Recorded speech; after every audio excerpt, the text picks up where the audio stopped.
नाशिक शहर गुन्हे शाखेच्या अंबड युनिट 3 ने उल्लेखनीय कामगिरी करत तब्बल 2,45,000 रुपये किमतीच्या 4 चोरीच्या मोटरसायकली जप्त केल्या असून 4 गुन्ह्यांची उकल करण्यात यश मिळवले आहे।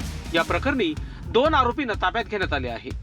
नाशिक पोलीस आयुक्त संदीप कर्णिक यांच्या मार्गदर्शनाखाली स्थानिक गुन्ह्याचा प्रभावी तपास व प्रतिबंधक कारवाई करण्यासाठी अंबड गुन्हे शाखा युनिट 3 कार्यरत आहे। तपासादरम्यान पोलीस कर्मचारी भगवान जाधव व प्रकाश बोडके हे चोरीला गेलेल्या दुचाकीच्या सीसीटीव्ही फुटेजच्या आधारे आरोपीचा शोध घेत होते। त्यावेळी गुप्त बातमीदारामार्फत मिळालेल्या माहितीनुसार एक संशयित व्यक्ती चोरीची ऍक्टिवा विक्रीसाठी नाशिकमधील गोल क्लब मैदान परिसरात येणार असल्याची माहिती मिळाली।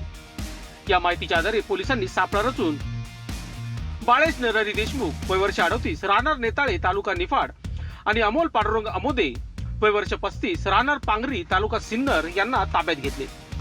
चौकशीत त्यांनी विविध ठिकाणाहून दुचाकी चोरी केल्याची कबुली दिली। आरोपीकडून जप्त करण्यात आलेल्या वाहनांमध्ये एक होंडा ऍक्टिवा, एक हिरो MH डिलक्स व एक बजाज प्लॅटिना आणि एक बजाज सिटी 100 या दुचाकीचा समावेश आहे। ही वाहने आडगाव, वावी आणि शिर्डी पोलीस ठाण्यांमध्ये दाखल असलेल्या चोरीच्या गुन्ह्यांशी संबंधित असल्याचे तपासात स्पष्ट झाले। या कारवाईत एकूण 4 चोरीचे गुन्हे उघडकीस आले असून जप्त मुद्देमालासह आरोपींना पुढील कारवाईसाठी आडगाव पोलीस ठाण्याच्या ताब्यात देण्यात आले आहे।